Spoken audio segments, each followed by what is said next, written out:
ನಮಸ್ಕಾರ ಸ್ನೇಹಿತರೆ. ಡಿ.ಕೆ. ಶಿವಕುಮಾರ್ ಈವರೆಗೆ ಎಷ್ಟು ಸಲ ಚುನಾವಣೆ ಗೆದ್ದಿದ್ದಾರೆ? ಇವರ ರಾಜಕೀಯ ಹಾದಿ ಹೇಗಿದೆ? ಯಾರ್ಯಾರ ವಿರುದ್ಧ ಗೆಲುವು ದಾಖಲಿಸಿದ್ದಾರೆ? ಎಚ್.ಡಿ.ಕೆ. ಎಚ್.ಡಿ.ಡಿ ವಿರುದ್ಧವೇ ತೊಡೆ ತಟ್ಟಿದ್ದು ಹೇಗೆ? ಕಾಂಗ್ರೆಸ್ ಟಿಕೆಟ್ ಮಿಸ್ ಆದಾಗ ಮಾಡಿದ್ದೇನು? ಎಲ್ಲವನ್ನ ಈ ವಿಡಿಯೋದಲ್ಲಿ ಹೇಳ್ತೀವಿ. ಅದಕ್ಕೂ ಮುನ್ನ ನೀವಿನ್ನೂ ನಮ್ಮ ಚಾನಲ್ಗೆ ಸಬ್ಸ್ಕ್ರೈಬ್ ಆಗಿಲ್ಲ ಅಂದರೆ ಈಗಲೇ ಆಗಿ ನಮಗೆ ಸಪೋರ್ಟ್ ಮಾಡಿ. ನಿಮ್ಮ ಬೆಂಬಲ ನಮಗೆ ತುಂಬ ಮುಖ್ಯ.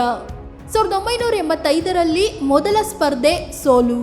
1985ರಲ್ಲಿ ಡಿ.ಕೆ. ಶಿವಕುಮಾರ್ ಸಾತನೂರು ವಿಧಾನಸಭೆ ಕ್ಷೇತ್ರದಿಂದ ಸ್ಪರ್ಧಿಸಿದ್ರು. ಜನತಾ ಪಕ್ಷದಿಂದ ದೇವೇಗೌಡರು ಕಣದಲ್ಲಿದ್ರು. ಡಿ.ಕೆ.ಶಿ ತೊಡೆ ತಟ್ಟಿದ್ರು. 22 ವರ್ಷದ ಯುವಕನಿಗೆ ಗೌಡ್ರ ವಿರುದ್ಧವೇ ಟಿಕೆಟ್ ಕೊಟ್ಟಿತ್ತು ಕಾಂಗ್ರೆಸ್.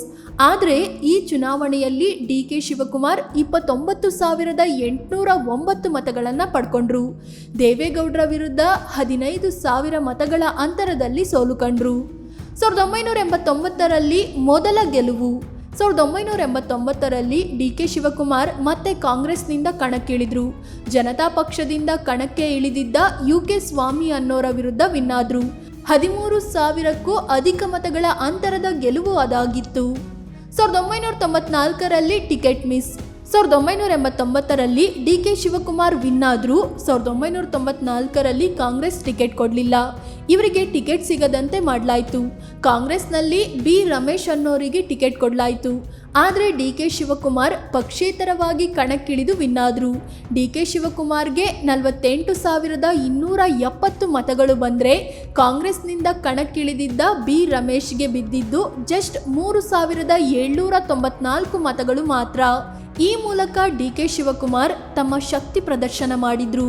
1999ರಲ್ಲಿ ಕಾಂಗ್ರೆಸ್ನಿಂದ ವಿನ್. 1994ರಲ್ಲಿ ಬುದ್ಧಿ ಕಲಿತ ಕಾಂಗ್ರೆಸ್ ಮತ್ತೆ ಡಿ.ಕೆ. ಶಿವಕುಮಾರ್ರನ್ನ ಪಕ್ಷಕ್ಕೆ ಸೇರಿಸಿಕೊಳ್ತು. 1999ರ ವಿಧಾನಸಭೆ ಚುನಾವಣೆ ವೇಳೆ ಸಾತನೂರಿನಲ್ಲಿ ಟಿಕೆಟ್ ಕೊಡ್ತು. ಇಲ್ಲಿ ಜನತಾದಳದಿಂದ ದೇವೇಗೌಡರ ಮಗ ಎಚ್.ಡಿ. ಕುಮಾರಸ್ವಾಮಿ ಸ್ಪರ್ಧಿಸಿದ್ರು. ಆದರೆ ಡಿ.ಕೆ. ಶಿವಕುಮಾರ್ ಎಚ್.ಡಿ.ಕೆ. ವಿರುದ್ಧ 14,000ಕ್ಕೂ ಹೆಚ್ಚು ಮತಗಳ ಅಂತರದಲ್ಲಿ ವಿನ್ ಆದ್ರು. 2002ರಲ್ಲಿ ಕೊನೆಯ ಸೋಲು. 2002ರಲ್ಲಿ ಕನಕಪುರ ಲೋಕಸಭೆ ಕ್ಷೇತ್ರಕ್ಕೆ ಉಪಚುನಾವಣೆ ನಡೆಯಿತು. ಅದರಲ್ಲಿ ಕಾಂಗ್ರೆಸ್ನಿಂದ ಡಿ.ಕೆ. ಶಿವಕುಮಾರ್ ಸ್ಪರ್ಧಿಸಿದ್ರು. ಜೆಡಿಎಸ್ನಿಂದ ಸ್ಪರ್ಧಿಸಿದ್ದ ದೇವೇಗೌಡರು 52,000 ಮತಗಳ ಅಂತರದಲ್ಲಿ ವಿನ್ ಆದ್ರು. ಇದು ಡಿ.ಕೆ. ಶಿವಕುಮಾರ್ ಚುನಾವಣಾ ರಾಜಕೀಯದ ಕೊನೆಯ ಸೋಲಾಗಿದ್ದು, ನಂತರ ಒಂದೂ ಚುನಾವಣೆಯಲ್ಲಿ ಸೋಲು ಕಾಣಲಿಲ್ಲ.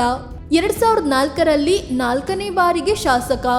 2004ರ ವಿಧಾನಸಭೆ ಚುನಾವಣೆಯಲ್ಲಿ ಡಿ.ಕೆ. ಶಿವಕುಮಾರ್ 51,603 ಮತಗಳನ್ನು ಪಡ್ಕೊಂಡ್ರು. ಜೆಡಿಎಸ್ನ ವಿಶ್ವನಾಥ್ ವಿರುದ್ಧ 13,000ಕ್ಕೂ ಹೆಚ್ಚು ಮತಗಳ ಅಂತರದಲ್ಲಿ ವಿನ್ ಆದ್ರು. ಡಿ.ಕೆ. ಶಿವಕುಮಾರ್ರ 4ನೇ ಗೆಲುವು ಇದಾಗಿತ್ತು. 2008ರಲ್ಲಿ ಕನಕಪುರದಿಂದ ವಿನ್. 2008ರ ವಿಧಾನಸಭೆ ಚುನಾವಣೆ ವೇಳೆಗೆ ಸಾತನೂರು ಕ್ಷೇತ್ರ ಕನಕಪುರ ಕ್ಷೇತ್ರದ ವ್ಯಾಪ್ತಿಗೆ ಬಂತು. ಡಿ.ಕೆ. ಶಿವಕುಮಾರ್ ಕಾಂಗ್ರೆಸ್ನಿಂದ ಕಣಕ್ಕಿಳಿದ್ರು. ಜೆಡಿಎಸ್ನ ಡಿ.ಎಂ. ವಿಶ್ವನಾಥ್ ವಿರುದ್ಧ 7,000ಕ್ಕೂ ಅಧಿಕ ಮತಗಳ ಅಂತರದಲ್ಲಿ ಡಿ.ಕೆ. ಶಿವಕುಮಾರ್ ವಿನ್ ಆದ್ರು. 2013ರಲ್ಲಿ 6ನೇ ಬಾರಿಗೆ ಡಿ.ಕೆ. ಗೆಲುವು. 2013ರಲ್ಲಿ ಕನಕಪುರ ಕ್ಷೇತ್ರದಲ್ಲಿ ಮತ್ತೆ ಡಿ.ಕೆ. ಶಿವಕುಮಾರ್ ಗೆಲುವು ದಾಖಲಿಸಿದ್ರು. ಡಿ.ಕೆ. ಶಿವಕುಮಾರ್ರ 6ನೇ ಗೆಲುವು ಇದಾಗಿತ್ತು. ಜೆಡಿಎಸ್ನಿಂದ ಪಿ.ಜಿ.ಆರ್. ಸಿಂಧ್ಯಾ ಕಣಕ್ಕೆ ಇಳಿದಿದ್ರು.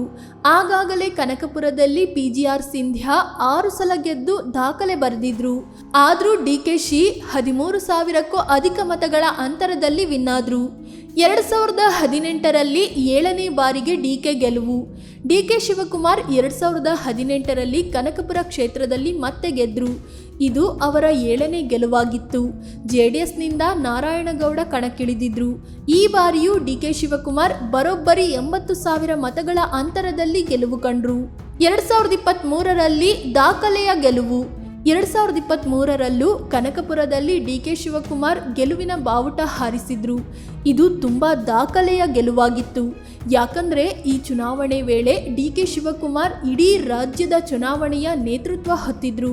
ಹೀಗಾಗಿ ಎಲೆಕ್ಷನ್ ಟೈಮಲ್ಲಿ ರಾಜ್ಯದ ಮೂಲೆ ಮೂಲೆಗೆ ತಿರುಗಿ ಪ್ರಚಾರ ಮಾಡಿದ್ರು. ತಮ್ಮ ಕ್ಷೇತ್ರದಲ್ಲಿ ಪ್ರಚಾರ ಮಾಡಲೇ ಇಲ್ಲ. ಆದರೆ ಫಲಿತಾಂಶ ಬಂದಾಗ ಡಿ.ಕೆ.ಗೆ ಗೆಲುವಾಗಿತ್ತು.